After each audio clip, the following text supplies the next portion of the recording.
Hello, bird nerds. This is something new but old. We're coming back. We're not only welcoming bird nerds, we're going to talk to wildlife photography enthusiasts and total gearhead nerds. I'm Grant Williams. I present the Bird Emergency podcast and the various live streams and interviews that we do for insane bird nerds. I'm joined by Nicolas Rakotopare. Now, did I get the accent right? Because I don't know if you saw Nick. Nick's a working wildlife photographer. One of my go-to gurus when I'm asking for any sort of camera advice and gear advice, which we're going to get to shortly. But Nick, I got called out for getting an accent wrong and then talking about it, and the accent in a what's the right terminology? A foreign name, a non-Anglo name in Australia. So I think that's about right.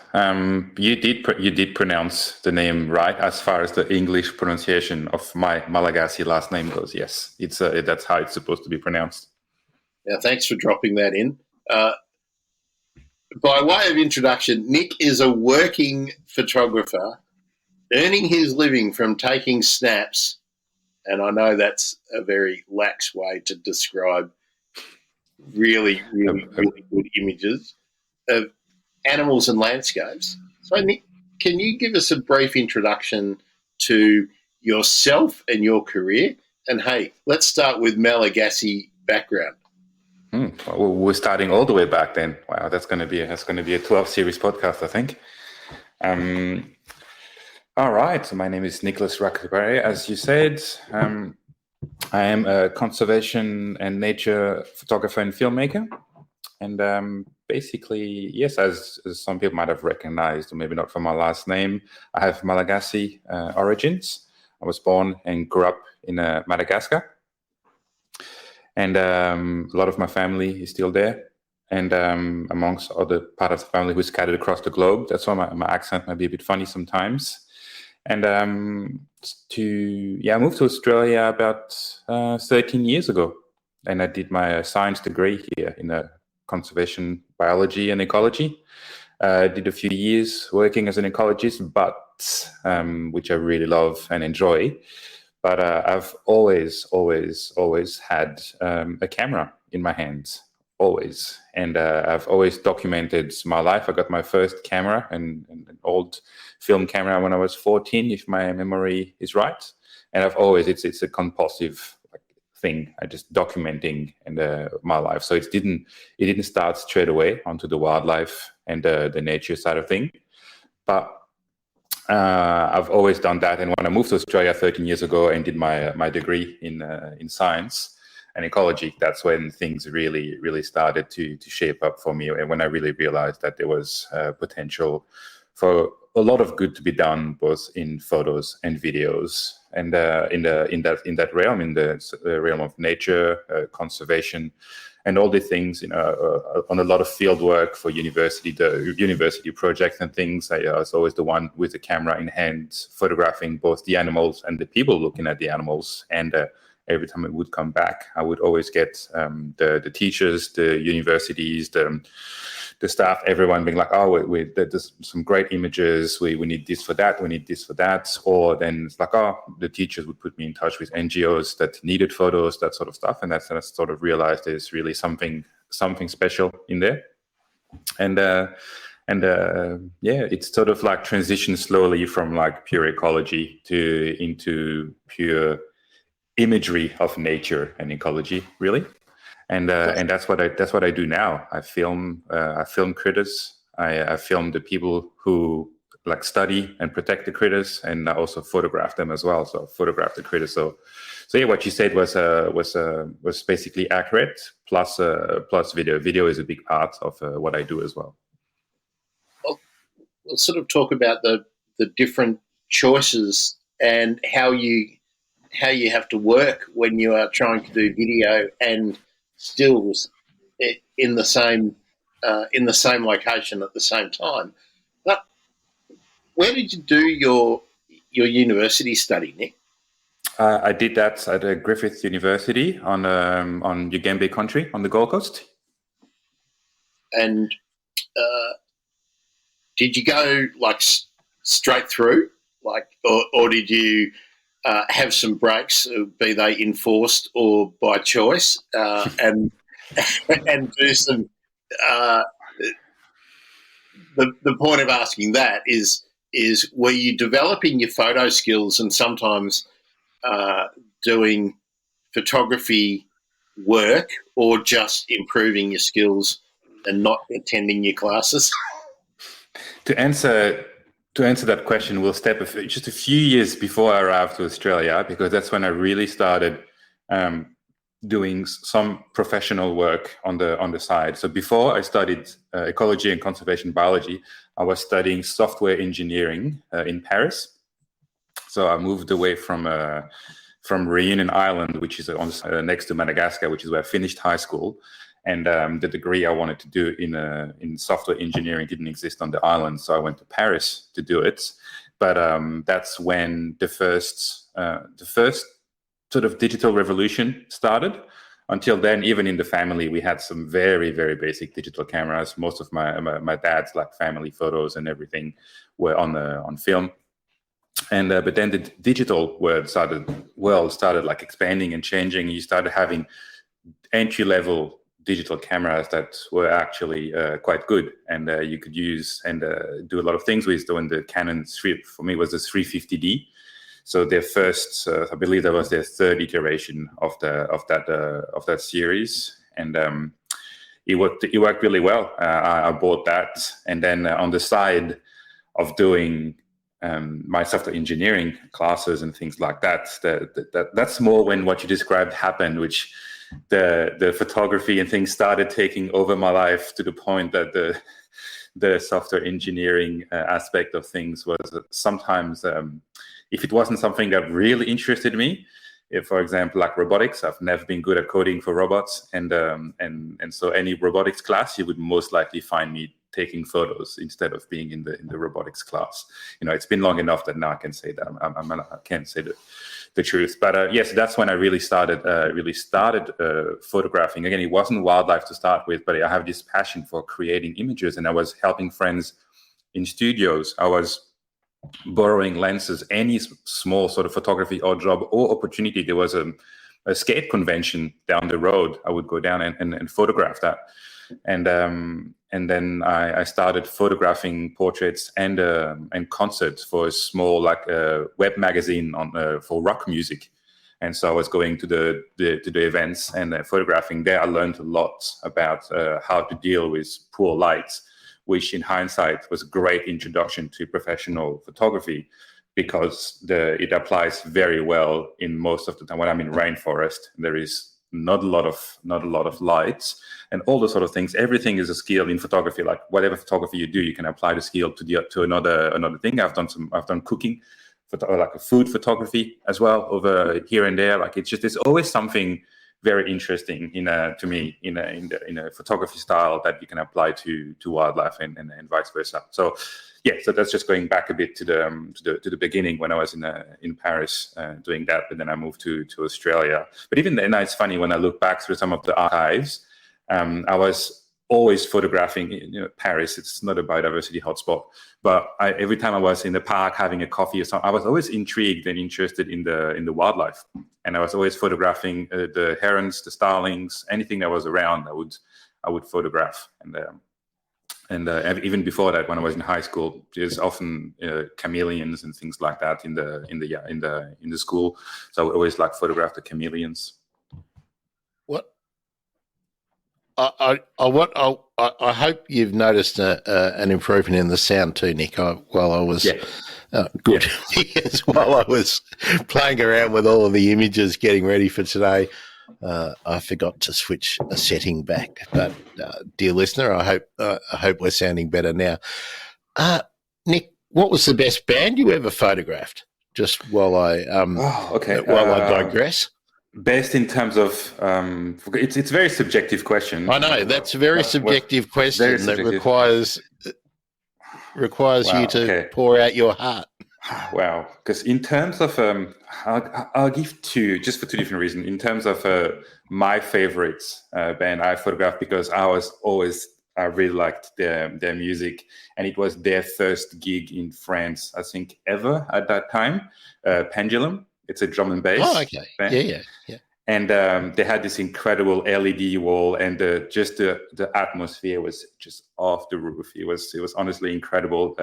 Like photographing that from the pit, it was awesome. But I think the band where I got so taken by the band that usually when you photograph like that, you have an accreditation, and you're not allowed to photograph the whole concert. There's only one person that's allowed that. It's usually the band's photographer, because of rights and everything. So everyone that's here for a magazine or like a publication like ours, therefore, you're allowed like 1, 2, 3 songs. It's depending on the venue, depending on this. But that specific band was called I'm From Barcelona. And it's a band that has, I think they had up to like 30 people playing on stage at the same time. It was just absolute madness. And some concerts, there were more people, less. But I was so taken and so in it, and they were so playful with the camera as well. They kept on coming over. I had to get some wide-angle shots of them looking down the lens. That at some point, I completely forgot about the rule. Like I literally forgot which song what was, and I literally felt my feet lift off the ground because one security guard came through the thing and picked me up by the collar to tell me that I've like overstepped my time and I need to get out of the photography pit now. So yeah, that's probably my 2 favorite bands I've ever photographed.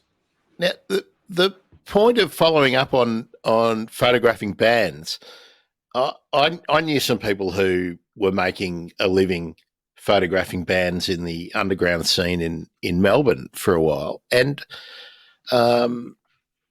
it's a challenging environment because of the lighting that is applied in most concerts. So, was that a really good way for you to learn about light Absolutely. Yeah. So absolutely, because cameras, and we're only talking like, I don't know, roughly 15 odd years ago, the camera technology has just increased. You can't compare what we're shooting back then with what's available now in terms of like low light and technology and everything. So yeah, it was great. It was a great school for that sort of things, because you had the pressure of time, only allowed 1, 2, or 3 songs, and you needed to get at least like 5 to a dozen publishable shots for the magazine or wherever you were shooting that for. So that's, like I said, there's always something good to take in any style of photography. And for me, like concert was just working on the pressure and really being like super quick and super analytical of your scene, because you walk in before the concert starts and you're already like looking, all right, the lights are here, this is that, they're going to come here, that's where the drummer is, I'm going to try and get here and then go my way there. You sort of like plan ahead a little bit, so that helps a lot as well of getting familiar with that, and then being like, all right, I have those 2 cameras, this one is absolutely shocking in low light, I'll try and wait for hopefully there is a part that has a bit more lights, and this and that. Same, we didn't have like the frame rates, which is how many photos per second the camera can take. Nothing like today. And I remember I was shooting mostly with a Canon 40D, which my memory was 6 frames per second, which was fast. I bought that because it was 6 frames per second, and it was it's awesome. It's nowadays most like a lot of the high end cameras do 30 images per second, so you would get a lot more photos to choose from, and better in low light and everything. But yeah, it was a great school to do that and learn in that sort of like high pressure, dark environment. Well, let's sort of start to move through the running sheet and the questions that I'd prepared. Mm-hmm. Can you tell us, Nick, how would you describe you as a photographer and your style, and perhaps what you prefer to focus on, and what is your sort of current career aim? I mean, what jobs do you like to do? That's really Okay. what I'm asking you there. All right. So, like I said, so I am a conservation filmmaker and photographer, foremost, and so in terms of the current career focus, I work freelance, and basically I do. Coming from a science background, and as you know, having worked for the threatened species recovery hub for many years, doing all the documentaries and assignments and things like that, I've built up a lot of contacts across that sort of science and research landscape on threatened species across Australia. So I do get people calling me back that I've met on those assignments, needing more photos, more videos, new projects coming up, new threatened species being listed and things like that. And that's probably what I like doing the most. In terms of going out on a project, on assignment, and photographing both the critter and the people working on it, whether it's like research, protection, NGO, all that sort of like sphere. But because I like that dual aspect, and it comes back to the conservation biology, which has a huge human element in it, and it's always very interesting to see.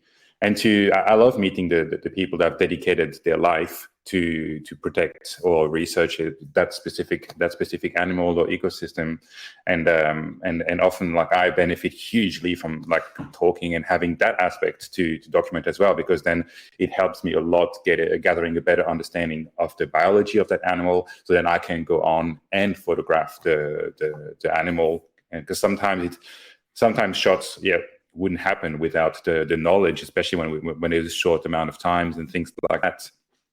As an example, I would give you, because that's a shoot I did semi-recently that worked exactly like that. I did a video on the chakura, which is the great desert skink, and I'd never seen that species before, but I had some shots in my head, and I was like, when I would like a shot of one. They're a social reptile, and they often come out at the end of the day near their like communal burrow system, a bit like sort of smaller system than wombats, but similar. And they would come out, and I would love like a photo of one at sunset sitting next to its burrow, and without the researchers being there and spending a week with them, I don't think I would have, in a week I would have gotten enough time to just by myself get that shot. So working with them, we got some great photos and footage of that species for that specific video, and to build onto to build around what they needed for their sort of awareness on the threatened species. And can I ask you, Nick, on that point? This is sort of where I would have hoped to have got to a bit down the track, but when you go and do a shoot for a client, you mentioned the Threatened Species Hub, but say it's a magazine or maybe it's a, I don't know, local tourism body or something that send you out somewhere. Who owns all of the footage that you take on that trip?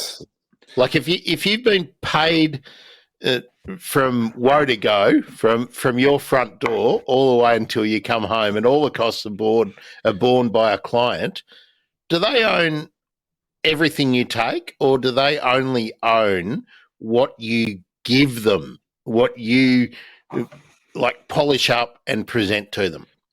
It's on a. Oh, you still here?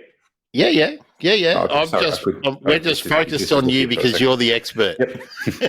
Look, that's a question that could be a whole Photography Friday in itself. But basically, it's a project to project basis. People have different budgets, different needs, and different views.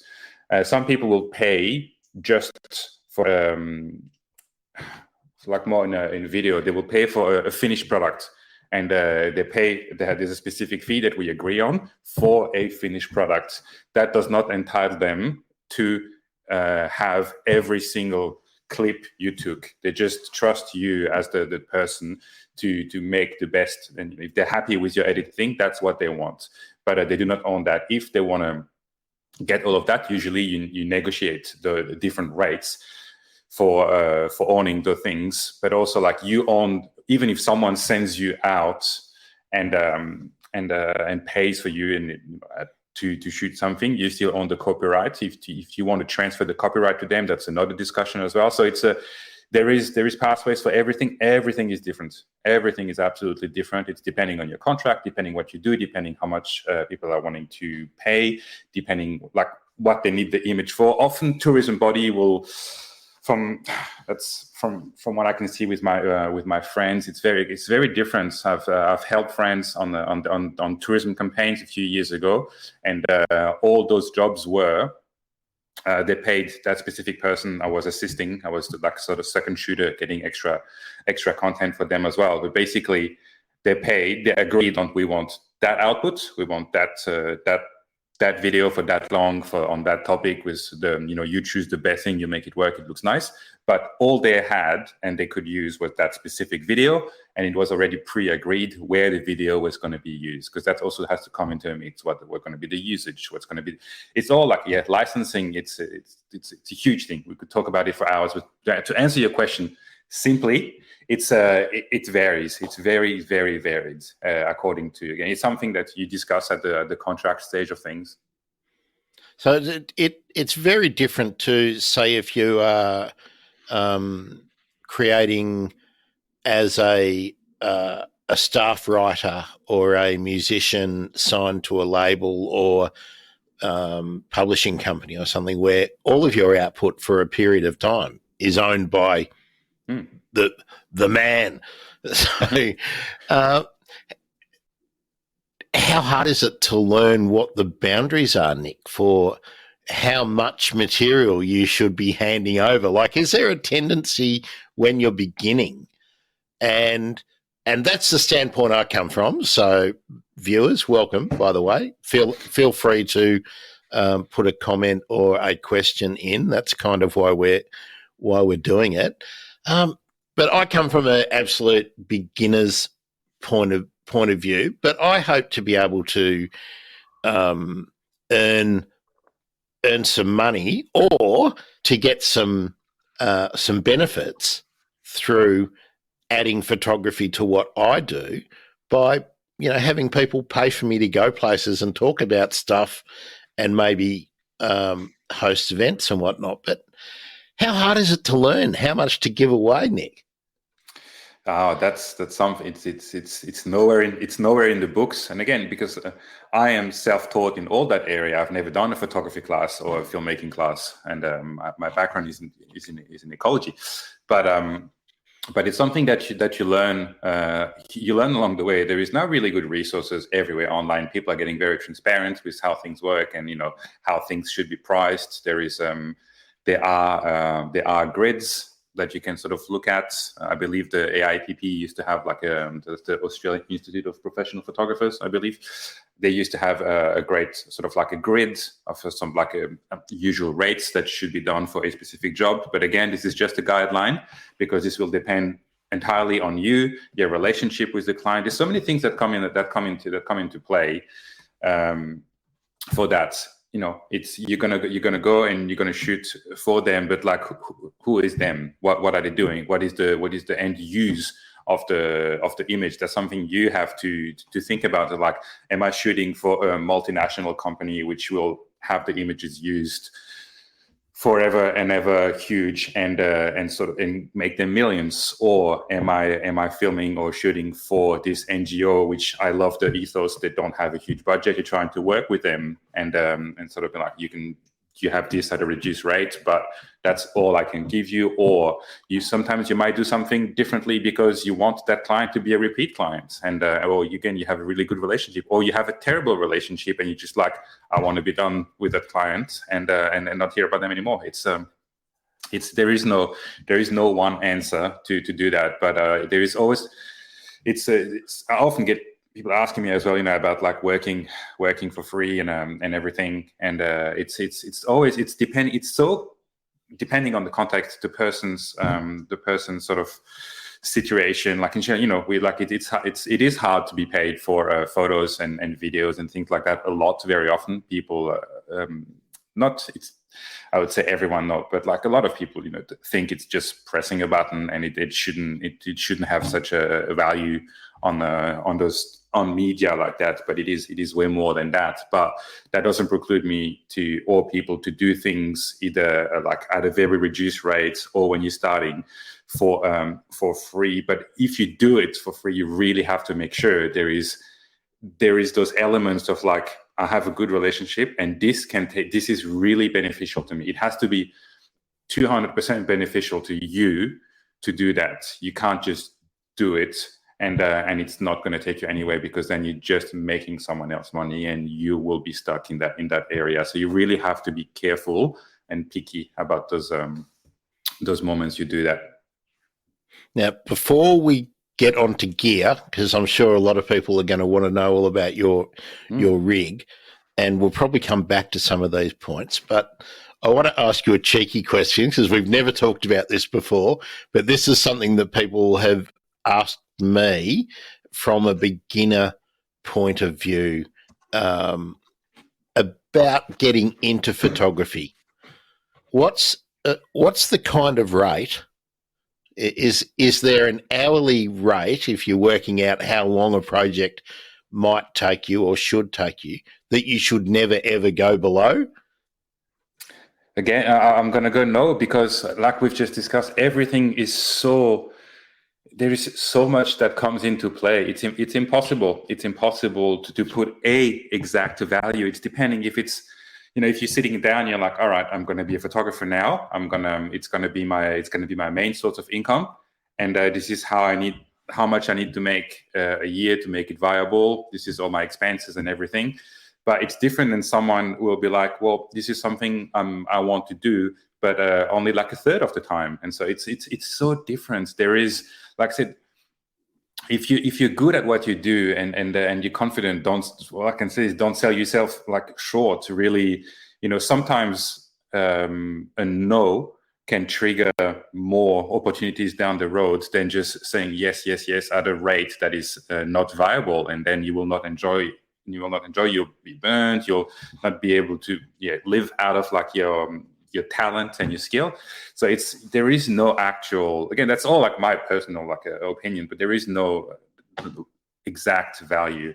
Same if a job is really close to you, like really like something, that down the road, something you can get by with, like sort of something less if you really want to work with that person, because it's there's the convenience factor of it. But if you have to drive 3 days to get to that place, then it's probably not a good idea to really go into it. But it's a good question, because I get it a lot, and all I can give people is just those dot points to like think about all those things. What is it to you, and then go from there, and have a look. I think it's a bit easier as well.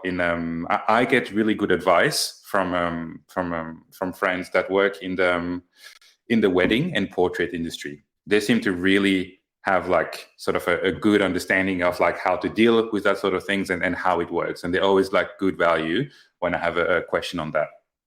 Well, I'm guessing, Nick, that people who are working in the wedding and portrait industry are probably working on a higher hourly rate than somebody working in wildlife photography, just simply because of the nature of the clients and the ongoing demand. So you need to sort of set your expectations a little bit lower, shall we say.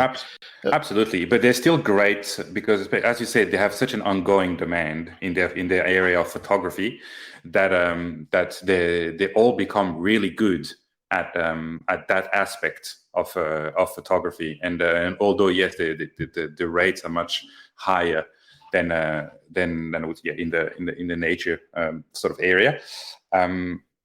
There are still great value in terms of information and how to approach things. Like I said, how to look at your project, what you want to do, like what you want to do out of it, looking at what's the, how much do you think your solution to that person's problem is worth.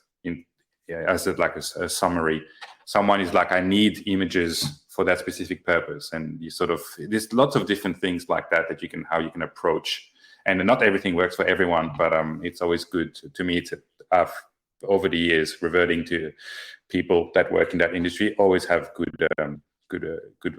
advice. Now, last question that's totally off script.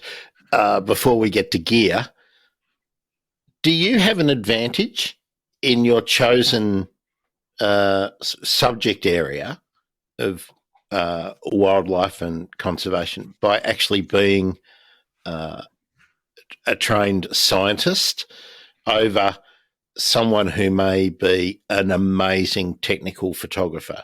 Like, do you win jobs because you've got that background in rooted in science?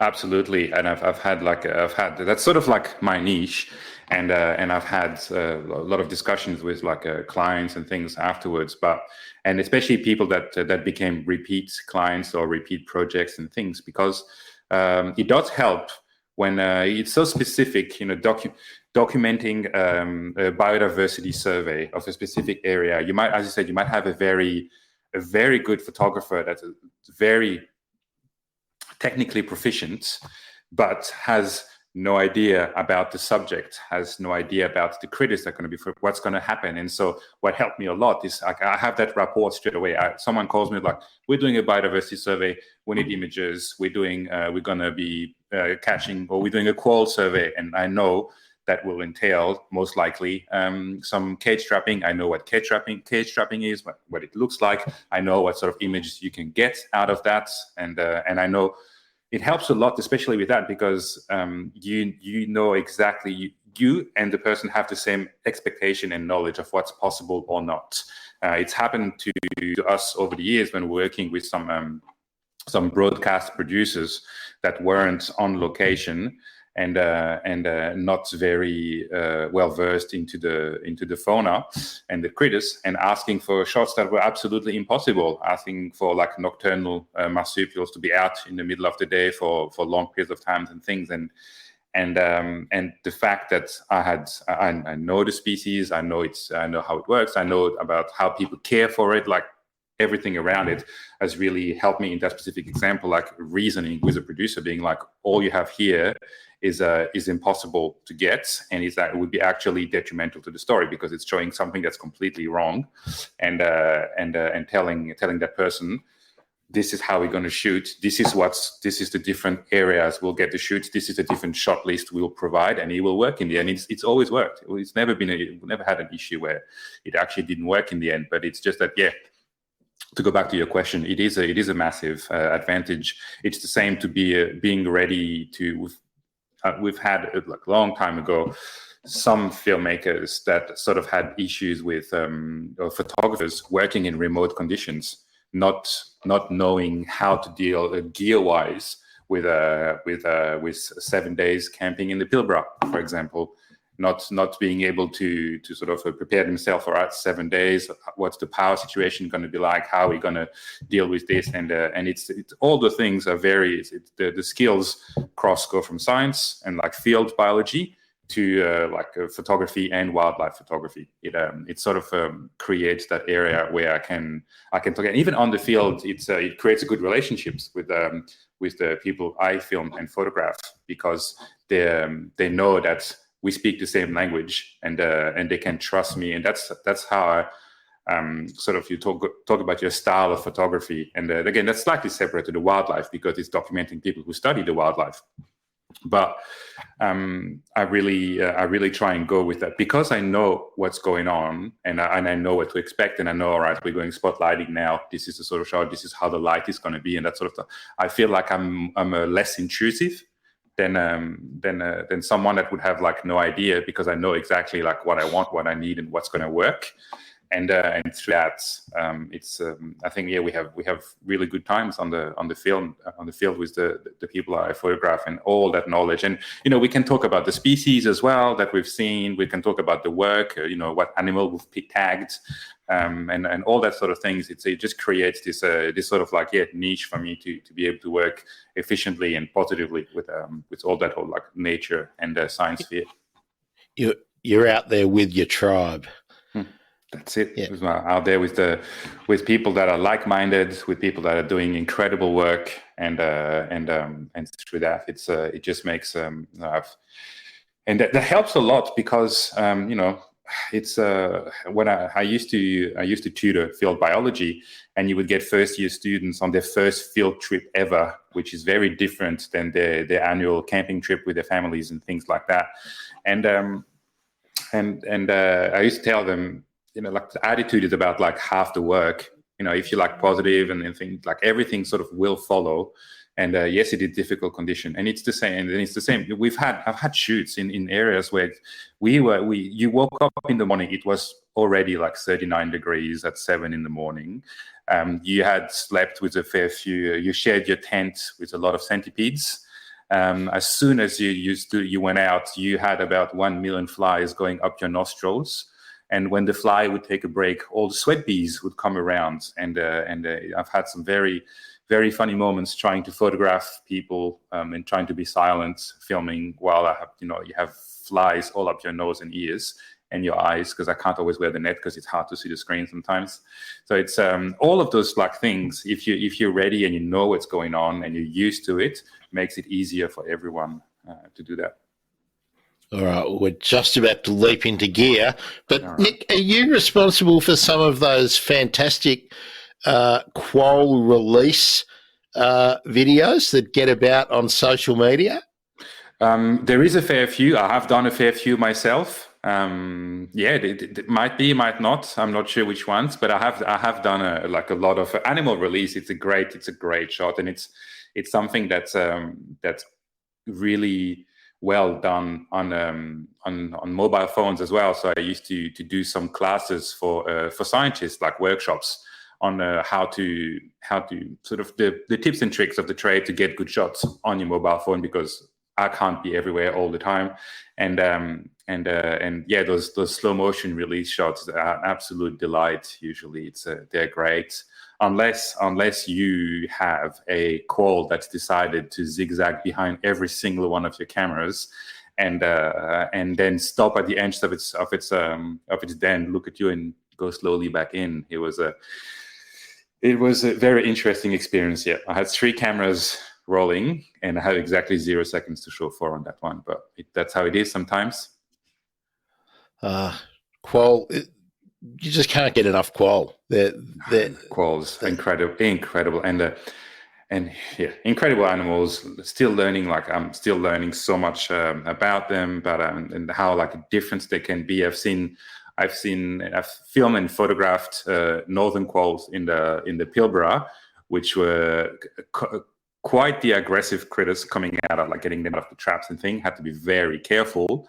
Whereas the same species, but in North Queensland, I was told, they're the ones that they get the volunteers to train on because they're so relaxed, and I didn't believe it until I saw it, and I've never seen a quoll so relaxed in my life. So yeah, they're fascinating animals. All the Aussie critters are absolutely fascinating.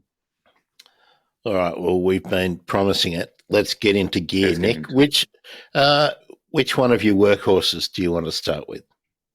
All right. Well, I'll start with my workhorse because I told you to get 2 images, but one is current, one is not yet. So my workhorse, and that's the camera I've now been using 4.5 years, is the Canon 1DX Mark II. That's the one that's popping up on the screen. And I didn't put the X on it, so that's my mistake. The EOS 1DX Mark II. Mark II. Yeah. So that's my workhorse. It's been my workhorse for 4.5 years. I've used a range of cameras, but that's the one that's done the most for me. So I've used cinema cameras, I've used smaller mirrorless cameras as well, like in between. But this just, when it came out, things are different now. So I'm just going back to the 4.5 years. When it came out, was the best sort of hybrid, which means like great at photo and video in a small package camera. And the reason I chose that one is because it's people nickname it nickname the 1D series the tanks. They're absolutely like little bricks. They're very, very rugged camera.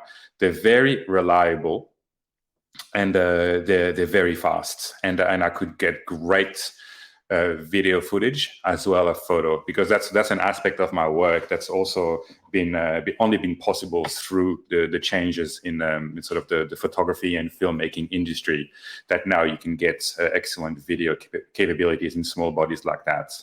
And so I chose that one because it could do everything. It could do my sort of like conservation photojournalist and video journalist work as well as my wildlife photography. It's sort of like all in one indestructible package, and that's why I chose that one back then. It also, when it came out, it was one of the two, I believe, only cameras which could do 4K 60 frames per second, which is 4K with a little bit of slow motion, half slow motion in the camera, without any need of any external thing.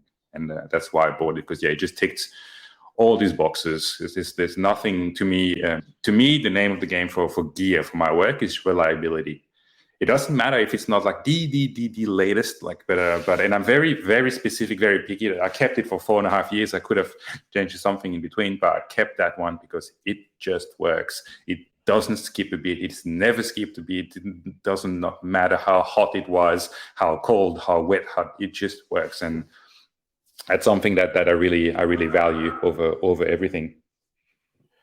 Now, with that hand grip on it and the body casing, it looks kind of heavy. How much does it weigh? If my memory is right, I think it's 1.4 kilos, I believe. Okay. So, well, it's pretty hefty. So by the time you whack a big lens on it, 1 kilo, 1.5 kilo, yeah.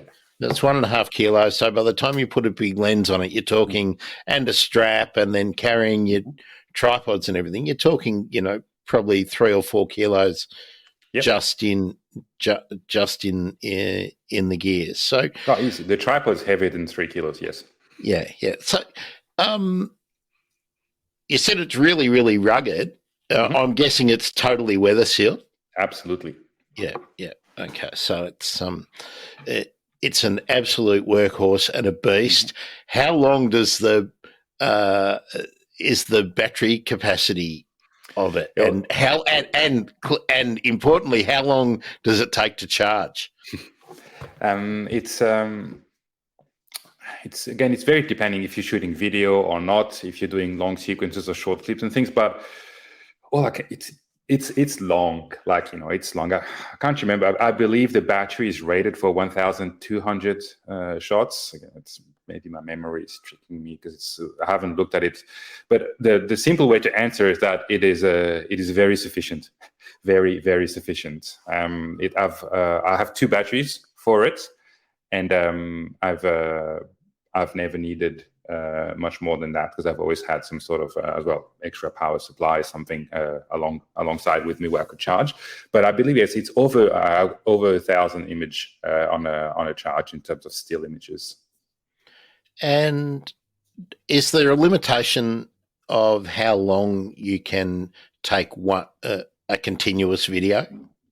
There is a software limitation which people were cranky at Canon for a long time. A lot of the cameras originally, when they started doing video, had a limitation where they would stop your recording at 29 minutes and 59 seconds. The reason for that is, I believe it stemmed from on the European markets, if a digital product that could record video could record longer than 30 minutes, it was classified as a dedicated video camera, and therefore the tax. So there was a different tax. It cost more money. Tax. And so, and that doesn't exist anymore to my knowledge. So a lot of the cameras now, you can record, and it just records until either the battery dies, either the card is full, or either it overheats. Okay, so I always thought that it was because of the overheating issue, but if it was an Nowadays, but for some models it could be an artificial constraint because of absolutely, yeah, uh, yeah. Literally, um, it stops recording. You press record again, and you're good to go for another 29 minutes and 59 seconds. so does that mean someone's worked out a software hack for most of the popular models to get around that? But I believe it's just that now that tax doesn't exist anymore. It's They just don't. because They just don't have it. it's such a sort of integrated video photo world on the cameras and things. So that's why that tax didn't exist, and a lot of cameras continued stopped doing that, stopped recording. Canon continued for a little bit longer than everyone else for some reason, but yeah, on the newer models and the one I'll talk about a bit later, there is no limit. It's only limited by either space, battery, or heat. Well, should we talk about the other body, or should we talk about some lenses? We'll How talk about we about do the lenses, let's and then I'll talk to you about the go back to the body. Okay, so um, okay, well, let's start with the first one you told me about.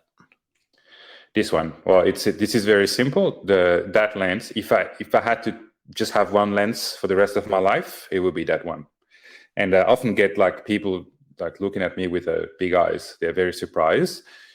To me, that's again, because I shoot Canon. Every brand is different, so I'll just stick with that on this one. And this is a for my specific work and anyone doing science communications and science media. This is a hidden gem. This is an absolute hidden gem.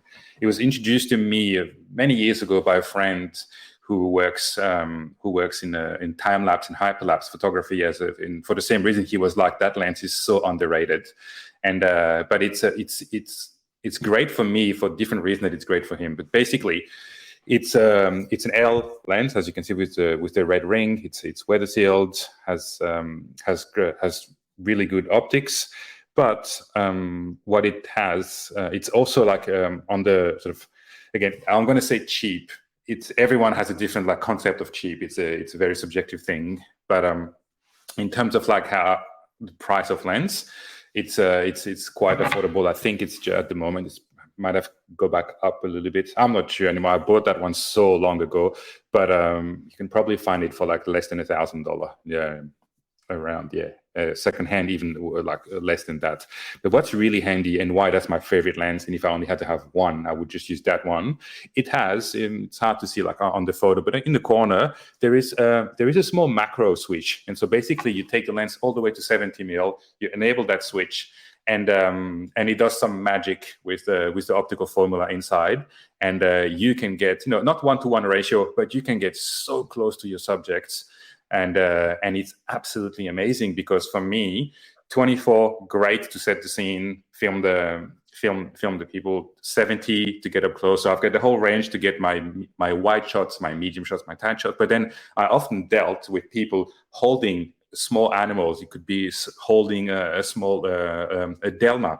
It could be anything, an antechinus, looking at the topaz, and I was able, without having to change the lens at all, to get all my shots from like my wide angles at 24 all the way to tiny shots filming things that were a few millimeters across, and always one lens. And that's why for me it's my absolute favorite lens. And it's also before nowadays a lot of the cameras have in-body image stabilization, which the DSLRs generation, like none of them have that. And so this 2470, it's an f4 lens, but it also was stabilized, which was very handy for me for video, whereas the 2.8 version wasn't stabilized back then. So it was a trade-off, sort of light versus stability. But that macro feature, I use it all the time. Last week I was photographing some orchids, and I don't have to get the macro out or anything. That's the one lens. It's great. Fabulous. Yeah, we'll talk a little bit about macro when we get there. But do you want to have a look at the other Canon lens next? Yes. Yeah. All right, this one, the as we discussed before, Wikimedia was a bit cheeky. That is not the photo is mislabeled on the website. That's a 1635 2.8 on there, but the lens I have, as you've labeled correctly, is the 1635 f4, which is a great sort of complement to the lens I've just talked before. Again, it's an f4 lens, not the fastest, not the 2.8, but it makes it more affordable. Also, again, the reason of stabilization, it was at the time the only 1635 that was stabilized in the Canon range. So to me, it was great. I used that to get even wider shots, to do landscape shots, and it has a pretty small, so short minimum focusing distance for a wide angle, which is quite handy when you find the right critters. And I should have given you the image, but that I'm going to mention now. But recently, I won one category of a photo competition with a photo of a skink that was sitting on the buttress roots of trees in the rainforest in North Queensland. And I took that with that 1635, and it's great to be able to come slowly up close and then have it a wide angle shot with the animal small-ish in the frame and showing all its environment around it. So that's a reason why I liked that 1635 f4 as well. It's a great lens for that. Again, it's reliable, it's rugged, it's stabilized, and at f4 was amongst the more affordable ones. Now, Nick, Naomi's been watching. This is what we do this for, so that we can help out with a good tip, and also maybe a bit of helping someone else perhaps with buyer's regret. I was watching a video yesterday, which was about webcams and which cameras to use for webcams, and this guy was on a live stream, and just about every question was, I bought such and such. What do you think about this? Everyone was wanting validation for their choices. So 90% of YouTube gear reviews are tailored towards validation or buyer's regret. That's right. So, Naomi, I'm going to be a bit cheeky and say, I'm sure that there will be a suitable lens in the Nikon range. And Nick, we might introduce that this will be a semi-regular thing where Nick and I chat. Today we're talking about Nick's photography, but as we get down the track, we'll be bringing people on to talk about their photography using the benefit of Nick's experience and my inexperience. But we won't just be sitting with one brand choice, whatever. So I'll cast around for a fantastic Nikon or Nikon, which is correct, Nick. Look, I'm English second language. I pronounce things very differently to a lot of people. I'm not sure what people use. I use them interchangeably. Whatever comes more naturally, I'll say.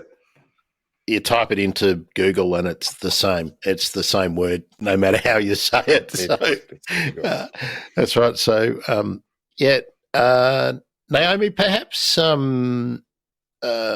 for the next time we get together, Nick, maybe we'll sort of match up something in the Nikon range that would roughly equate to what you're to what you're using. My ignorance, Nick, are they the same mount, the Canon and the Nikon are using? No, completely different. Every camera has its own proprietary mount system. Proprietary mounts. Besides, the only ones that are interchangeable for a specific line are some Panasonics and Olympus have created something called the L Mount Alliance, and so you can lenses on that specific mount can be used on both brands. But to my knowledge, that's the only instance it's happened. Yeah, that's where all the choices need to be made, don't they? And once you've made your choice, in a time where we have a lot of choices, we have a lot of options, all great, all great. It's really when you get into like a specific sort of like bracket, there is no bad camera. There is just the right camera for you, for what you want to do, how much you want to invest, and what photography or filmmaking means to you. But we have so many options. It's awesome. I really like it. Yeah, it's quite exciting, really, and for someone who is to introduce listeners to. I had made my choice about where I was going to go, but there's been a hiccup in that, which we can talk about right at the end. But the amount of equivocating and the amount of research and going and checking things and handling things and everything is it's painful because they're big ticket items. It's a big decision that I think anyone is making when they decide which system you're going to step into. So, but that's a whole nother episode. Do you want to talk about the macro this time? Yes, if you have it. There you go. So that's quite an interesting one because amongst my friend and things I'm renowned to use for that specific lens. For the reason is that it's Canon's original 100mm macro in the EF mount, which would be for the most of the current digital camera, bar the really, really recent one. So in the EF mount range, that lens came out in 1990. I have one from 1990. It has the absolute, I'm going to say it doesn't even really have autofocus. It's not stabilized. It's not an L lens. When you try and autofocus with it, it makes it especially mine, because it's half broken. My friends always laugh. I was photographing frogs with them in North Queensland, and it's like it makes this like whiny baby sound, just screaming, and it's horrible. But like most macro lenses, they're designed to be sharp. And in 1990, it doesn't matter that the lens is that old. It's extremely sharp, and when you get it right, it's just perfect. It's just not super convenient, because instead of having a nice autofocus, and then there you go, a comment from one of my friends that has experienced firsthand that absolutely horrendous noise that lens can produce. But yeah, it makes it more difficult. But then it's great. It's great optically. So I still use it, because I just like to use things all the way, really, until it's really completely unusable. And especially because pure macro photography is not part of my work, and so I prioritize the gear that is part of that is making money, and the macro photography per se isn't. So I just continue to use that, and it's done me well. It's in a lot of countries, and I think it's due to retire soon. And but yeah, it's always very fun shooting with it. It's people are always surprised, because again, optically it's great. So when it works, I can get very sharp, very good shots, and I get people asking me, "Oh, which lens do you like? Was that?" And it's like it's an antique Canon. And a lot of people don't even know about that model because it's that old. So yeah, it's really funny. It's always a good chat around that lens. And of course, Jasmine has made the point that we were just talking about, that you have to virtually wed yourself to one system and stick with it, or else you have to trade everything out and jump onto a new one. So Jasmine's been Nikon, then Canon, and now with Sony. And really like to hear about your experiences with the Sony. Oh, sorry, I can't hear you anymore, Grant. You can't hear me at all. It's just connection wise. It's dropping somewhere. Okay. It seems to be back. Maybe just a bit of a packet loss. Back we are, I believe. I think. Are we back? Yes, I think so. Yeah, I can hear. It was just like good. Really. Yeah. I didn't hear the last sentence you said. Just mentioning that, as Jasmine had said, that you do have to go from one system into another system, into another system. It's very difficult to do the whole brand loyalty thing, but I had asked that I would be interested in Jasmine's experiences with the Sony system, which I think is called the APC system. Well, the Sony sits. The AP, I think what you're mentioning, APS-C, is just it's a sensor size. Okay, and it's different. Yep, but the Sony has been like they started mirrorless like a little bit before everyone, and really went hard, and they produced some incredible camera. I've been like I said, so my main work courses and things are all around Canon, but I've used a lot of other cameras, and most of these other cameras were Sony's as well, because they work really well. They have some very specific things they do extremely well. And the Sony has you're talking about mounts before, Sony has the E-mounts. Sony has an incredible amount of like third-party lenses that you really good ones that you can put on the system. They're renowned for their low light capacity and things, they've really done some awesome things with cameras. And recently I've filmed a specific critter while I had the camera on loan from Sony, and it was just great timing because it was so dark. I would have never been able to get usable shots if I didn't have that dedicated low light video camera. And it was a very, very rare encounter that I've been trying to film that critter for a very, very, very long time. Can you talk about that? Oh yeah, I can. Yeah, I'm making a short, not sure exactly the format, but basically on a short film documentary on one of my urban parks. That's not too far from where I live, and because when I moved to Australia, I moved to the Gold Coast, and so that park has a bit of significance to me in the way that it's the first place I ever saw a kangaroo, koala, and it's quite a nice little patch of bush that has some like mangroves, some pine plantation, a small airport. And a lot of people go there for like a bit of jogging, but when you actually spend time there and look at things, and 30 years down the track, I've had some amazing encounters there, and there's one or two. So you have swamp wallabies. Swamp wallabies are usually dark color, but on South Stradbroke Island is part of the population that we call the golden morphs.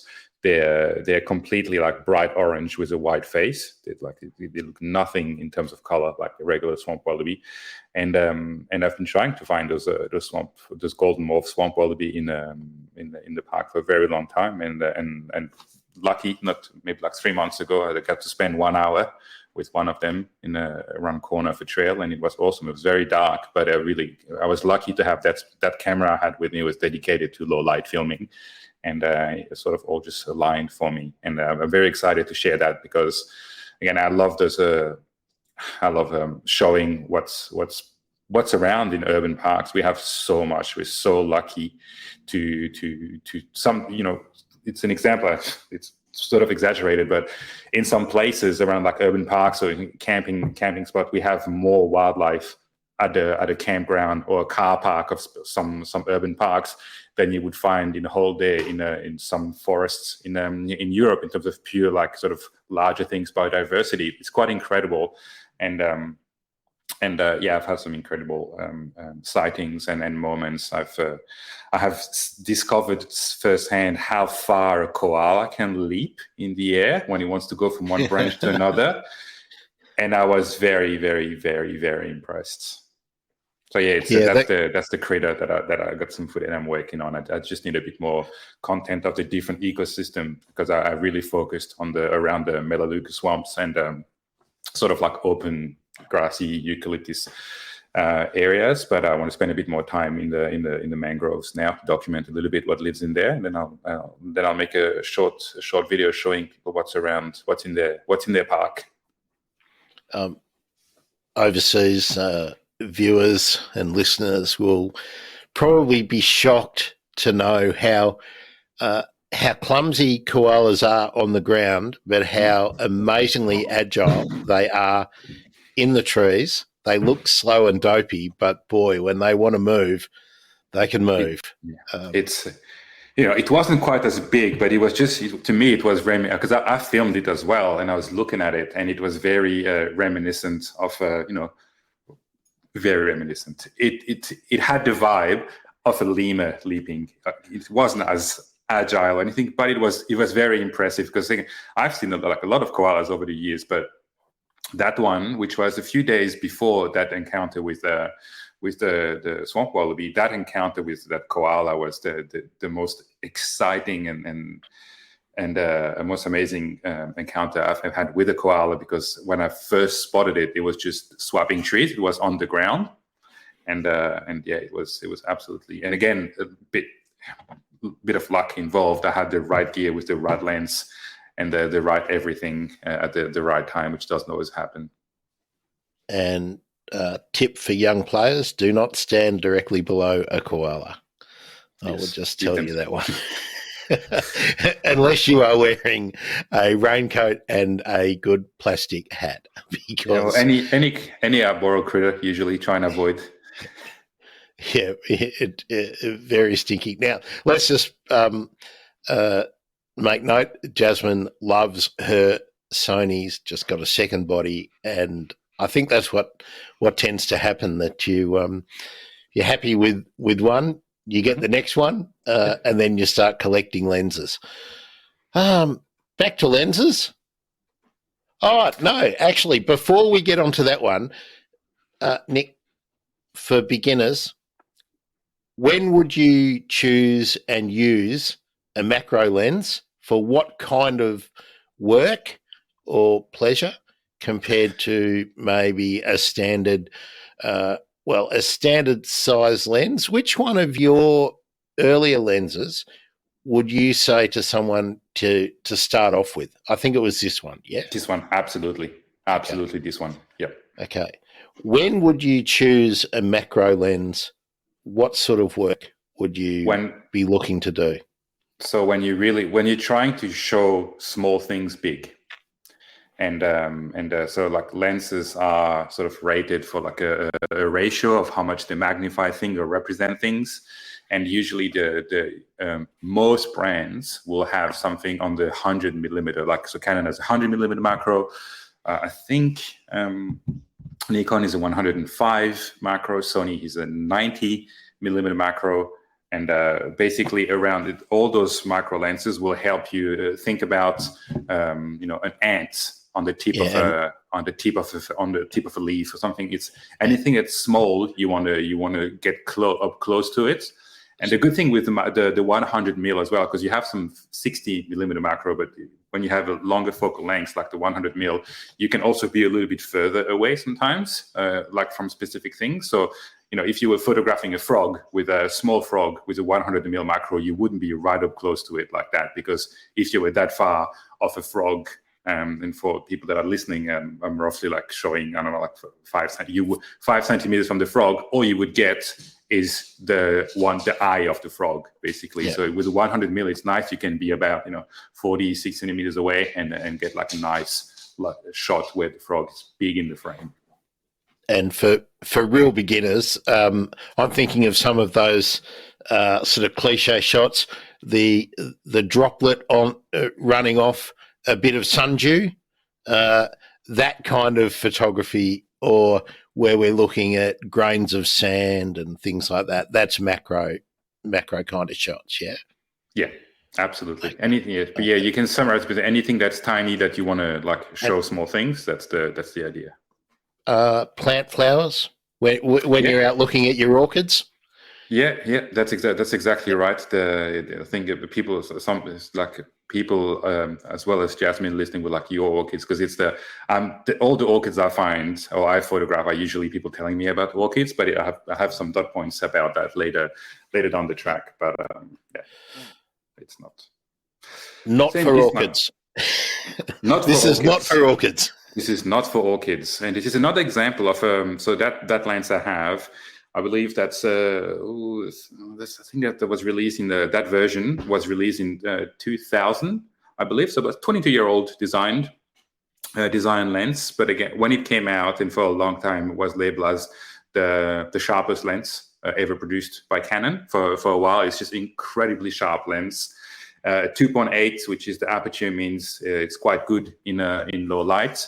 300 mil is not something so that helps you see further, but it's not a focal length that people would use for tiny birds, for example. That's more like your 500 or 600 millimeter. But to me, it was about two things when I bought that lens. It was about what I could afford at the time, and a bit of versatility, because although I do like photographing birds a lot, I like photographing larger mammals and other things as well. And so this offered me, because it was optically so good, what I've done over the years, I've used that lens, which again will surprise a lot of purists, but everyone has sort of different expectations out of like sharpness and things. But because that lens is so sharp to start with, I used to put my ×2 extender, and basically that extended the focal length to 600 millimeter. I would lose light and a bit of autofocus speed, but it would provide me with that flexibility. And also, when I first started, when I first bought that lens, I had to go back to when you were saying APS-C, which is a crop sensor.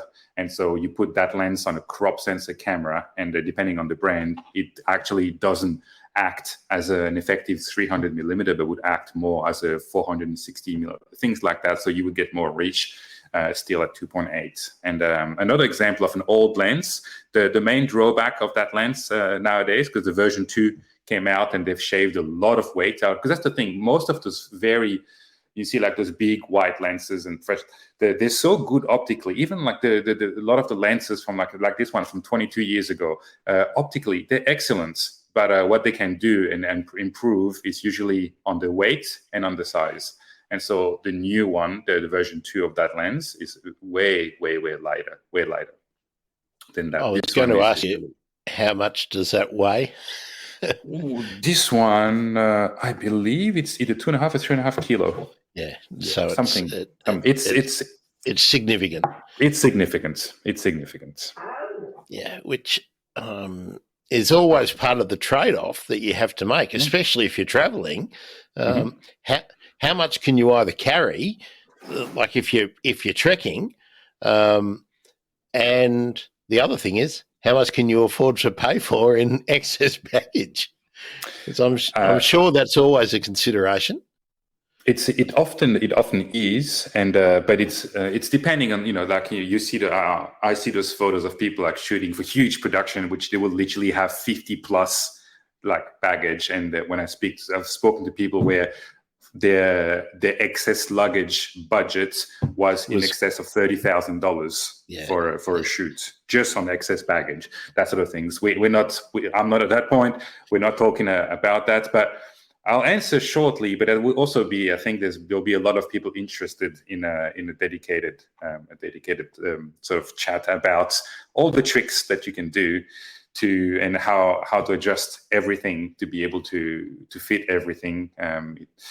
Basically, I can give you a few quick tips, but it's not always possible. But I might not make friends here. If you go on a photo trip somewhere, photographers always have a fair bit of kit, and things will always be like borderline on the way, things like that. Don't fly Jetstar if you can. Yeah. It's because they will wait for you at the door of the boarding with their little scale, and there's no way they'll let you in without weighing everything. But also, you're likely to get on your flight to Los Angeles, and they'll send your baggage to Singapore.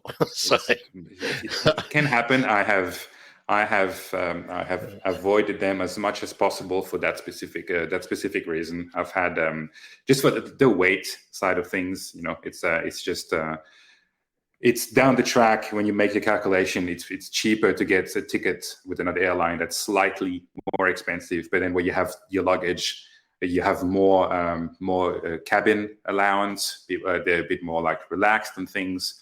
Very often, usually what's happened to me is if my bag is too heavy, which it often is, but there is some piece of kit that can get checked in. Some you always want to have, at least for work, when you're working, I need to have everything enough in my backpack, in my carry-on to do the job.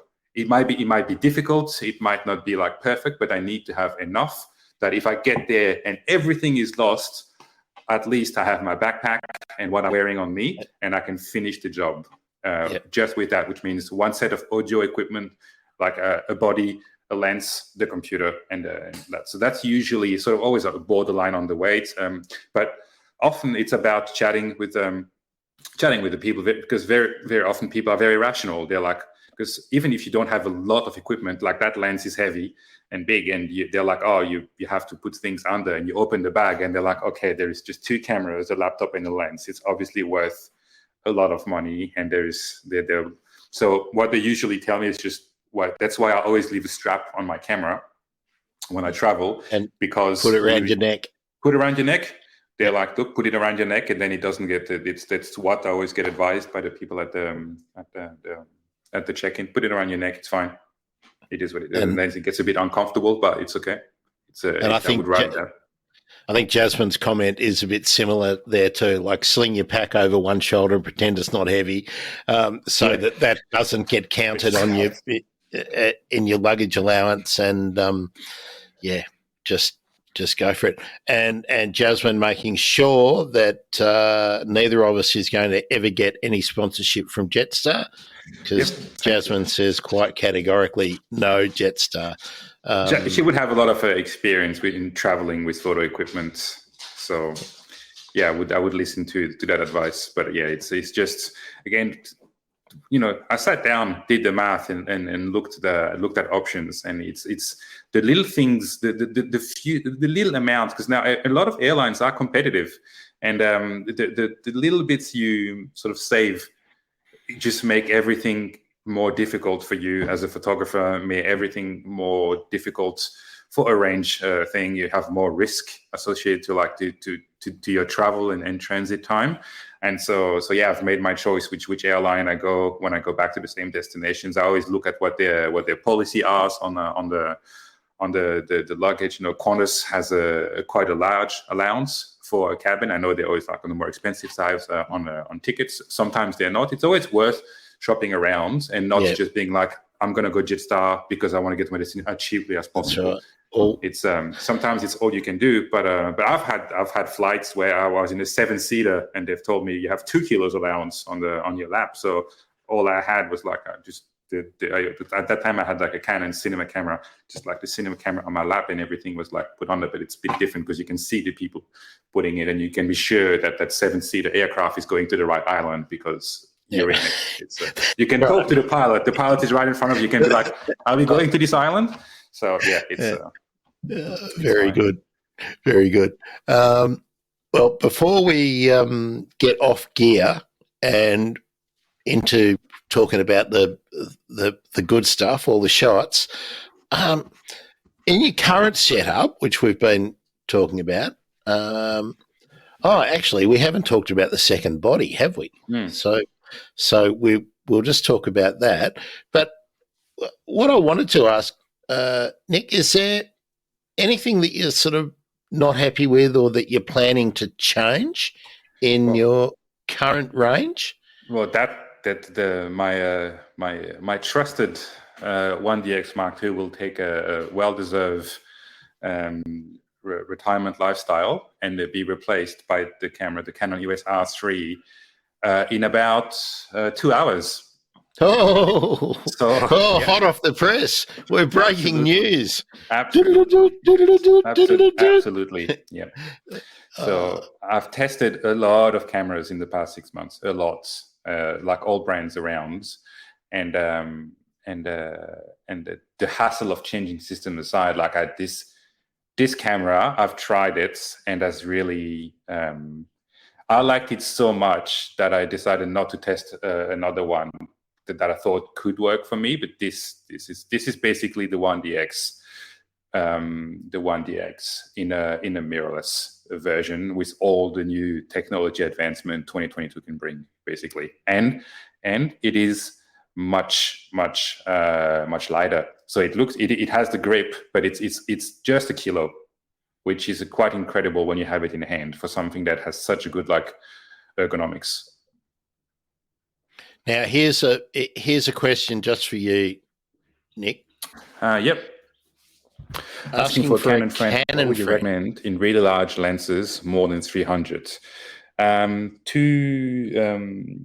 be so now the camera that we have on the screen, and so that's the new Canon system, which is the RF system. So the lenses designed for RF do not work on for example on my 1DX, but the opposite works. Basically, all the previous lenses that have been designed on the EF system for the past 30 odd years with one simple adapter work on the new cameras, and they work very well, which is great. So I'm not sure what Canon camera your friend has, but in really large lenses, the Canon 500mm f4 version 2 has been a staple of bird photographers, trusted and tried over the years. It's a sort of good lens for a range of other wildlife. People that are really into the smaller birds and things that are far will go to 100mm extra, which is the 600 f4, and both of those, but we're talking very large and expensive lenses. But they're the two main past 300. You have a 400 2.8, but I feel like your question was more like the really large ones, so 500, 600. They do have the EF version 800mm 5.6. I've seen those massive 800s So the 800, I've used it for a while. I have a friend who has one. He let me use it for about a week. I had a great time. Okay, she wants huge ones. Thank you. All right. Well, the good thing is that if she gets an 800mm f5.6, which isn't sold new anymore, but you can find around the $10,000 mark secondhand, she will not need a gym membership, because it is great optically, but it's an old design, all materials. It is heavy.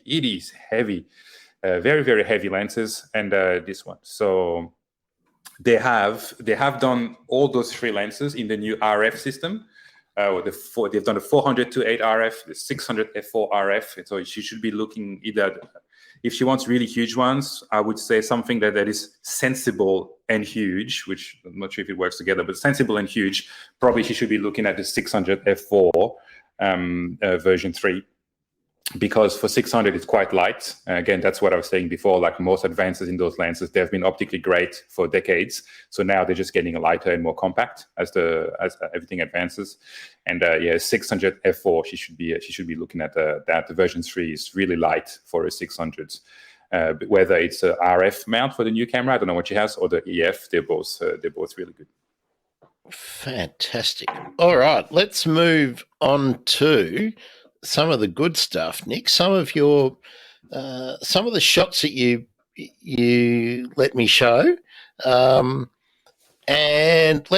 let's treat them this way. You can tell us a little bit about it. We'll have to sort of race through a little bit, but if you can remember, tell us what they were taken with, and why do you particularly like the shot? Now, let's start with the Tropic Bird. All right, Tropic Birds. This was taken on Reunion Island, which is a French overseas territory, roughly 800 kilometers off the east coast of Madagascar. So I grew up in Madagascar, but now my parents live on this French island, and so when I go back to see my parents, that's where I go. And the bird emblem of the island is the white-tailed Tropic Birds, and they're quite ubiquitous. I'm not sure how to pronounce that. I'm getting game with my words. There's a lot around. They're the seagull of Reunion Island, basically. Sort of. Yes. But a very beautiful, graceful, incredible bird to watch until they're trying to land. I've rarely seen something so hilarious than watching a Tropic Bird for like nearly an hour trying to land. Every time it had a perfect angle and speed, but just decided something wasn't right until after nearly an hour, just crash landed into like right on the side of its nest. They just don't seem to be great at landing on their cliffs. They nest on cliff faces and things, but they're gorgeous birds. Their call is very, very distinct. So it's always like, there's some around. Where my parents live, there's like a little cliff just in front of a balcony. And a few years, there's been some Tropic Birds nesting there, which somehow managed to survive despite all the roaming pet cats. around, and it's a great bird. It's a great bird. I took that photo while I was hiking on the south coast there with my parents, lugging my 1DX 300s and 2x extender in the tropical heat, and we're walking on this like sort of volcanic cliff, surrounded by a lot of pandanus. And yeah, the bird they did a few passes over the swell, so that sort of background is the Indian Ocean, and I really like that position because it really shows the streamer, which are the streamers, the two feathers at the back. Now I'm blanking on the name of those two tiny feathers. The primaries, and the primary feathers look fantastic there, and the two tiny ones that are coming out in French, we call them. I think it's in English might be alula. The alulas, those two tiny bits that are like sort of hanging on at the joint, sort of popping out. They have a specific name for these feathers. So yeah, as you were mentioning, the primaries, the streams, everything is sort of like on display here. It worked quite well. So it was a nice. I spent a lot of time with my parents photographing those birds. And did you sell that one? No, this one. No? No, another one. I have a good friend that we went to high school together on the island. He works in IT in Paris, and he has a tattoo of one of the birds. He bought another one from the same day, but a different style. Bird smaller in frame against like the different area where there was no swell, so deep blue background of the Indian Ocean again, but without the swell. That one got printed, framed, and sent to Paris. Very cool. Very cool. All right. Next, the bear. Do you know what it is? I'm going to say that is a sun bear. Sloth bear.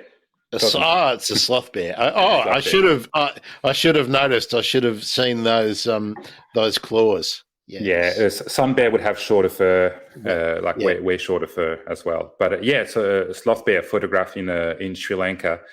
And quite an incredible animal when you start looking into it. Quite a fearless animal. A lot of guides and forest ranger you talk to. I've had various discussions with people saying that they would rather sort of encounter a leopard or something like that than a sloth bear. Very, very fearless. If you look on YouTube. Sloth bear versus tigers, there is some amazing encounters and sequences, and the sloth bear is much smaller than a tiger, but it will stand on its back leg and really go for it. It's quite an incredible critter, and it's really cute to see as well. I've only seen it, never photographed it yet, but when female has cubs, they just piggyback. They just like literally just climb and hold on to like two clumps of fur. And so there's often you'll see photos of like the two little ones like just hanging onto the fur and like looking to the side. It's quite a stunning animal. And in this one, it was a bit of in terms of the photo, it's one of those times where I had my 300 with the extender, so which actually it's a prime lens, so I can't zoom in or out. It is what it is in terms of the focal length. And at the end of the day, leaving the park, and you have to leave it by a specific time. It's very like regimented. And we're like in the car, so we slow down because it was just foraging on the side, and we slow down to give it space so it could cross if it wanted to. And then in my head, I was like, well, I just got a portrait when it was in the forest. What do I do? Because it's always like if I take the extender away, it's gonna go further away. It's always how it goes. And but if I leave it on, maybe it's I was just like, what's gonna happen? It's like, no, I was just watching the bear. There's two cars there. We just like the engines were turned off. We just like taking photos, watching it. Was great. And I was like, look, I'll just do it because it was quite dark already. So I was like, I want that 2.8 to let a lot of light and blur the background if it happens. And it just happened. I took the extender off, put the lens by itself on the camera, and it crossed in front of us. And I took like a series of photos as it crossed, and that's the one that's my favorite because it's looking at us and you can see those claws coming out. Yeah, and it looks like it's quite a leisurely stroll. It was cruising. It was aware of our presence, but it was certainly not running around, just looking at us passing by. It was in Sri Lanka, and very used to cars being around. Another image from Sri Lanka, which is an incredible destination for a range of things.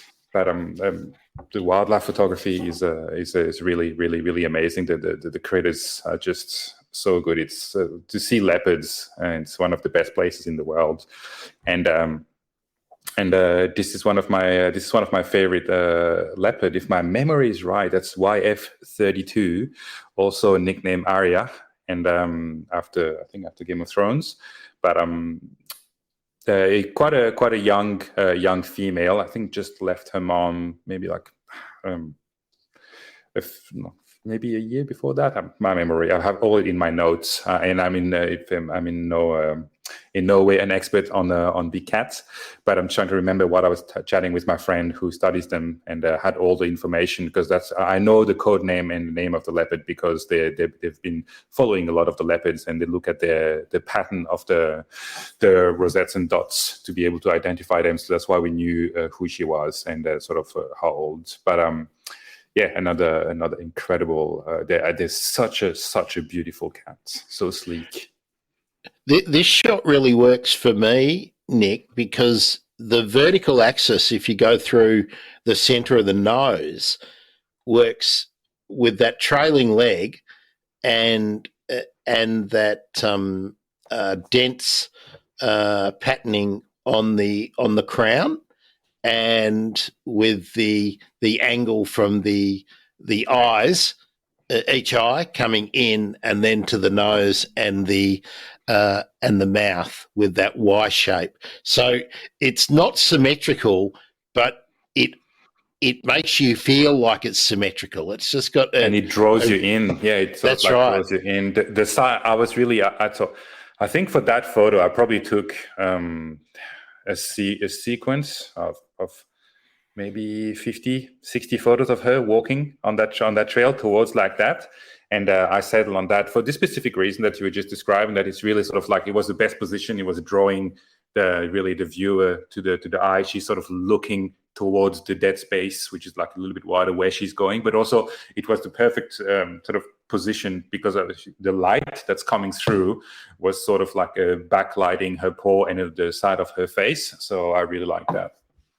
And the way that the light falls, and with the way the fur has fallen along the length of her back, is really interesting too. Like it, while your eye is immediately drawn to that spot immediately below her nostrils, your eye then moves along her back. It's a really, really interesting image.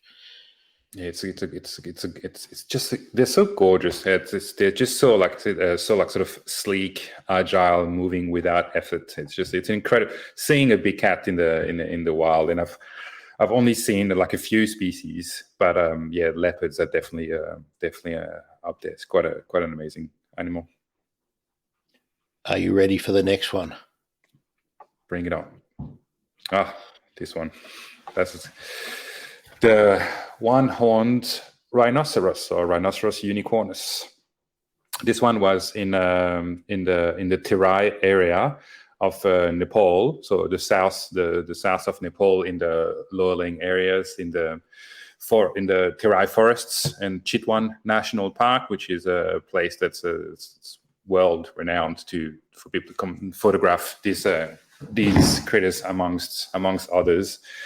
And that was on my second trip there, and one of my best encounter, but also one where the heart raced a little bit, just a little bit more than usual. Because again, that's with my 300 2.8, but with the 1.4 extender, so not a 600 mil.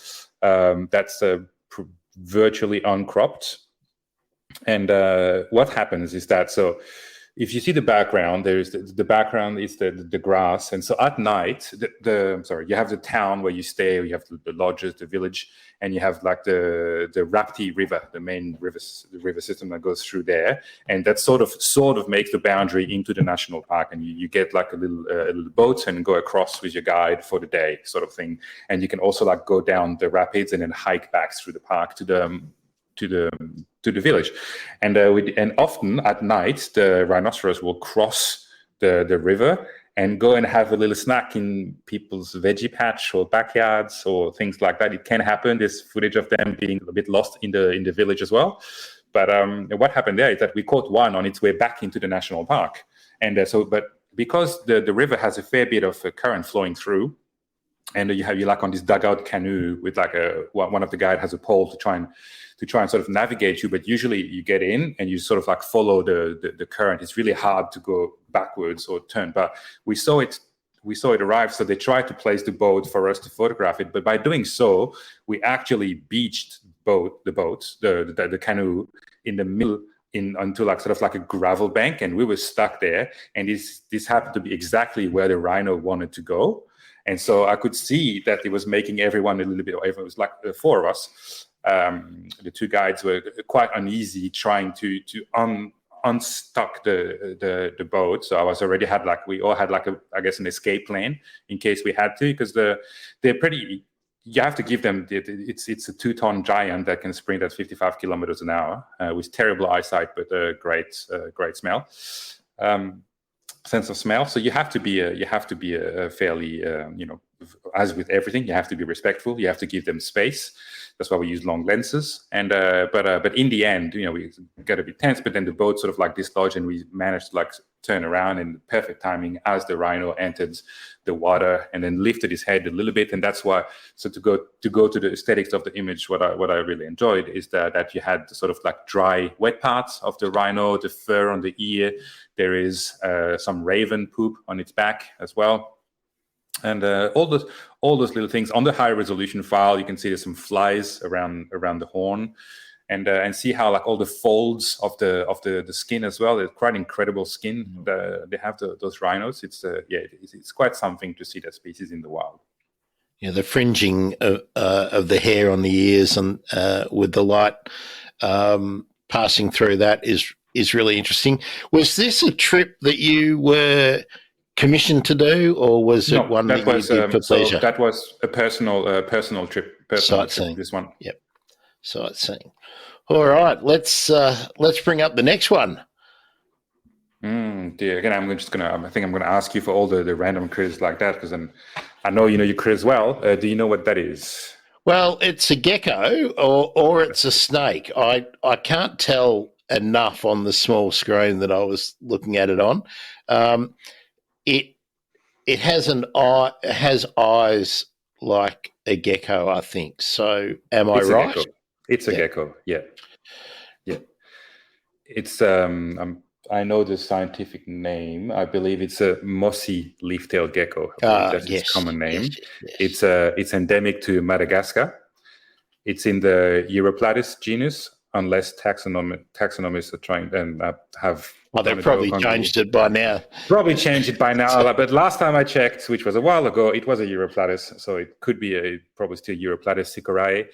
And I'm going to go with the most incredible camouflage I've ever seen of any animal, because right now it's got its head lifted, but what they do is like you see all those like sort of fringing things on there, and just the color, it looks like a lichen. It's just incredible.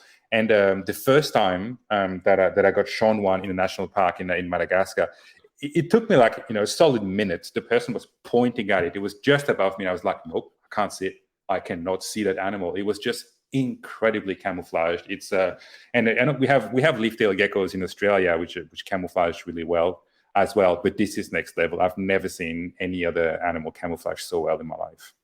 And these flatten themselves against the trunks of trees. Everything has fringes, and they just get the texture of the tree. It's incredible. It's absolutely incredible.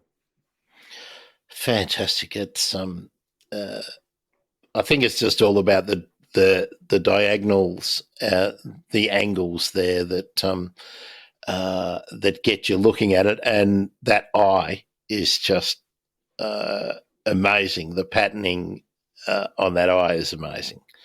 And that was taken with that macro lens we were talking about before, that 32-year-old lens. So there we go. You don't need something new. When did you take that shot, roughly, Nick? That's Madagascar. Which trip was that? That's either 2000. That's 2016, I believe. Okay. Cool. Okay. Now this one,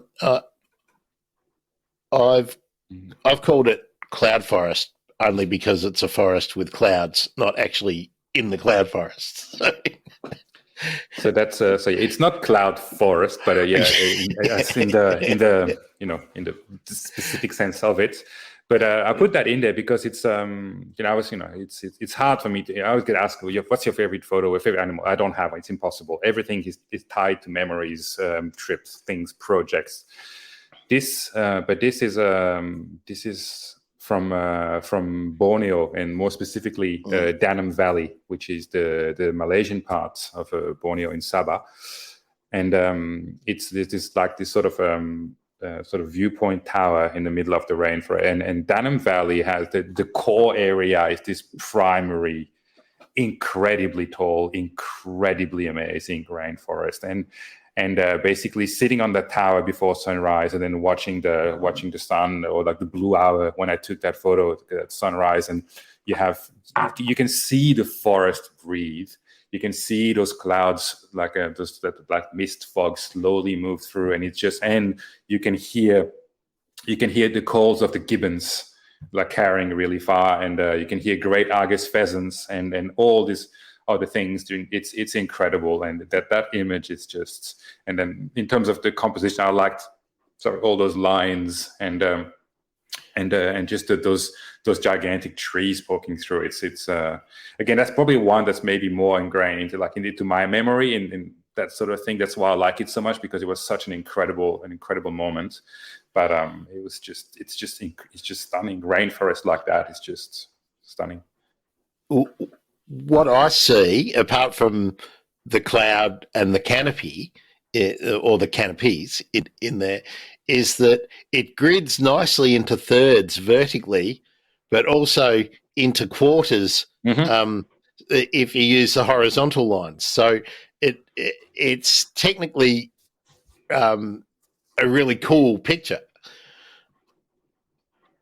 It's I agree. I think I was drawn by those different lines, layers, and things. It's and of course then you have the diagonals as well, which work left to right and right to left. So with the two at the top, that's right. Great place. It's again, it's a cool shot, and it takes a special eye to actually notice it, because most people would probably be walking, going, and not even notice it. All right, they're all overseas shots. Western Australia. And here's an Australian one. And I chose something for Australia. I chose something that I assumed not. It's not the first.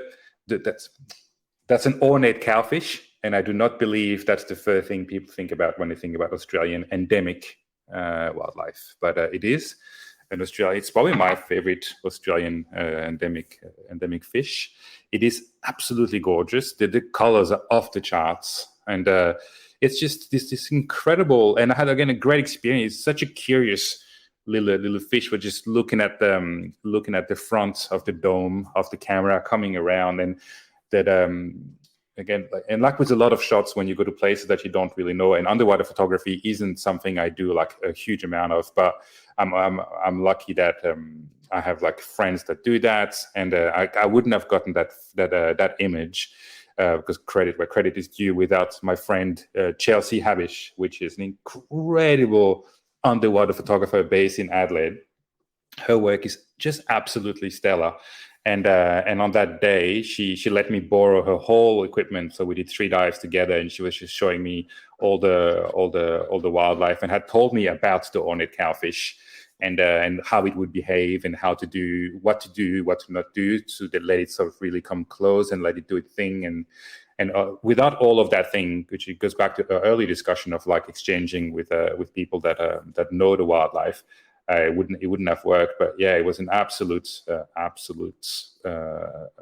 pleasure to photograph the patterns, and everything is just, I love the things. And it's something because people, you think about the Southern Ocean, which is like, south of Australia, as being like rugged, cold, and things, but it's actually so like rich. There is so many species. I love diving off the south coast of Adelaide, because it's in a way that it's easy diving, as you just get to the piers with your car. It's not very deep. There's a lot of things to look at if you sort of patient and know what to sort of want to take the time to look at things, and you have little gems like that in just under the jetties. It's absolutely incredible.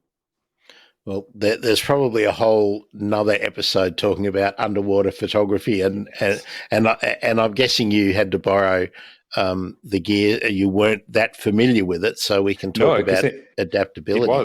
It was, yeah, because it was she has different gear now. What I use then is her backup gear now, but it's like a Sony, a small Sony APS-C camera. So like, I would say not a huge full frame or anything, but just great images already. Then it's a model from like, I think 2012 or something, 10 years old. And I used it maybe like 5 years later. Great lights, and also like great teaching on her side on the behavior. And I think it helps as well that I really enjoy gear. I like testing new cameras. I like to find the right things for the right job.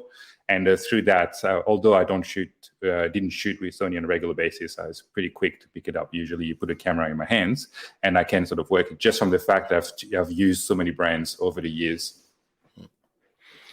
Well, we'll definitely talk another time about underwater photography. I think that's just too much to jump into now with the time we got left. So let's look again, more Australia. There we go. Little bemus running in the sunset. That was in Western Queensland. That was a very long time ago, but I love that image. Where was I? I was on just west of Cunnamulla, and it was just great. Just sunset, emus running through. Cunnamulla, mate. Yeah, it's a great country. Obviously, that was a dry year. It had not just rained.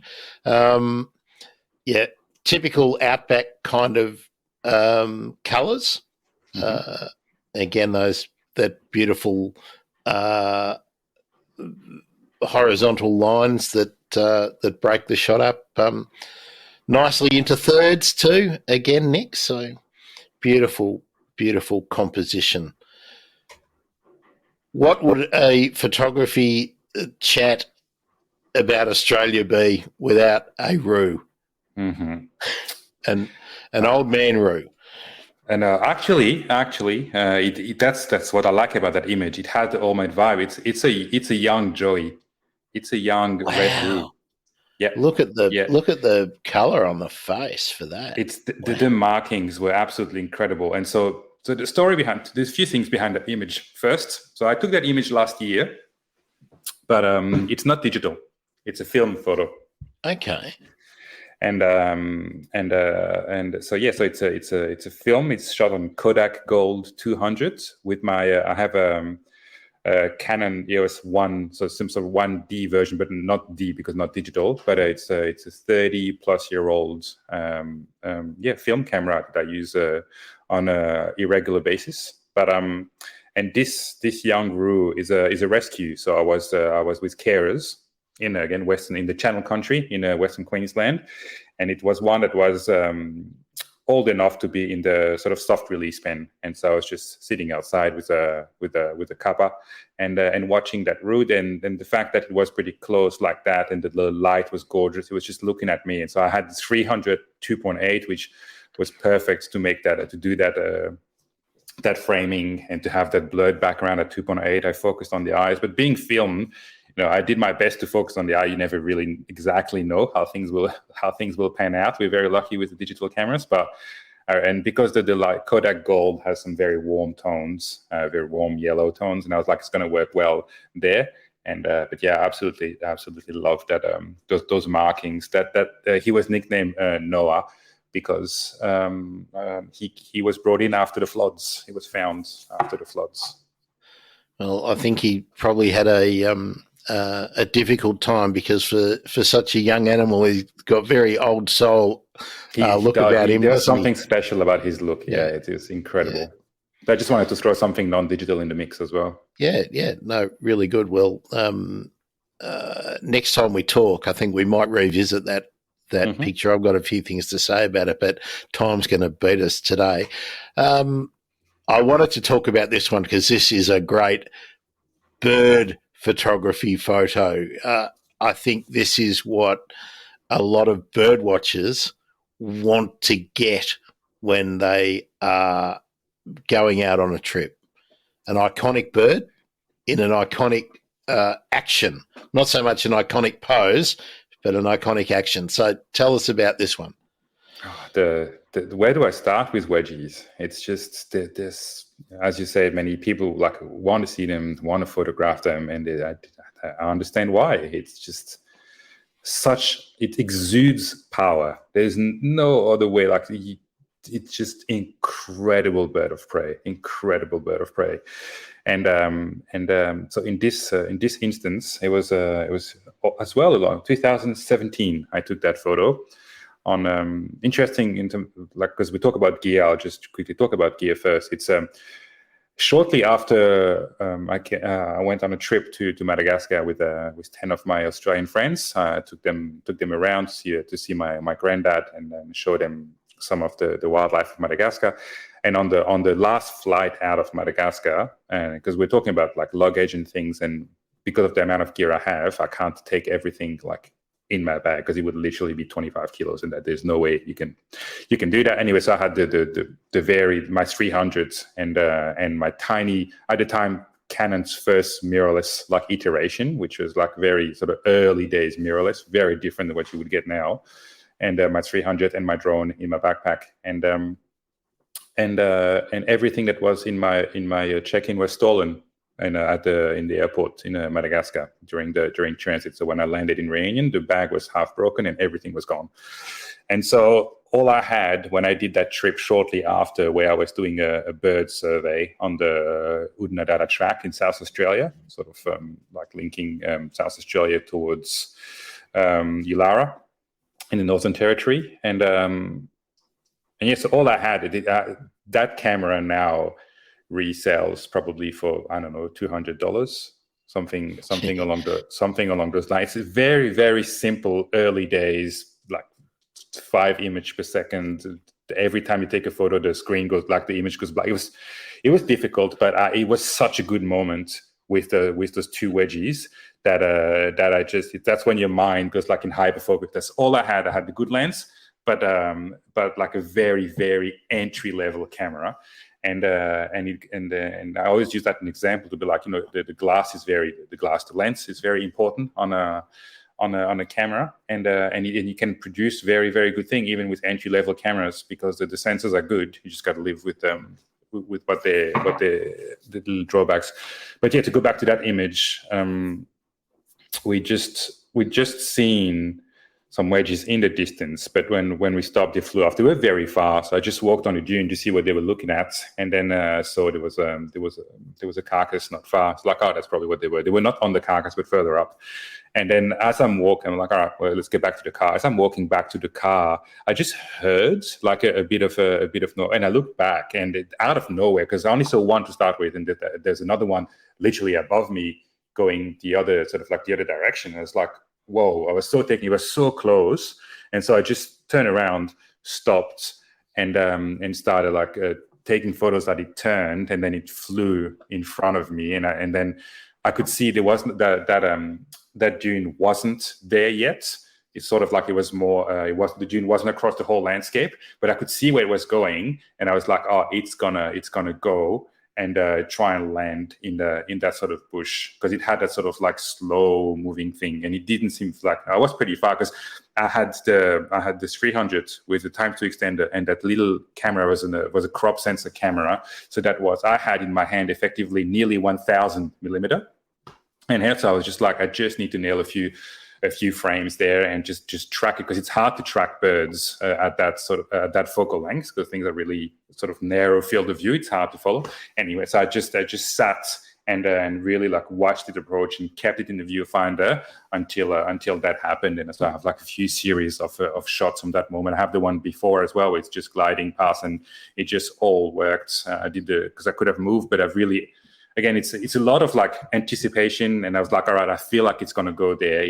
That looks like the only place where it's going to want to land, if it's going to land, and everything came together. It sort of like dropped the legs, and I was like, oh, I was amazed, absolutely amazed.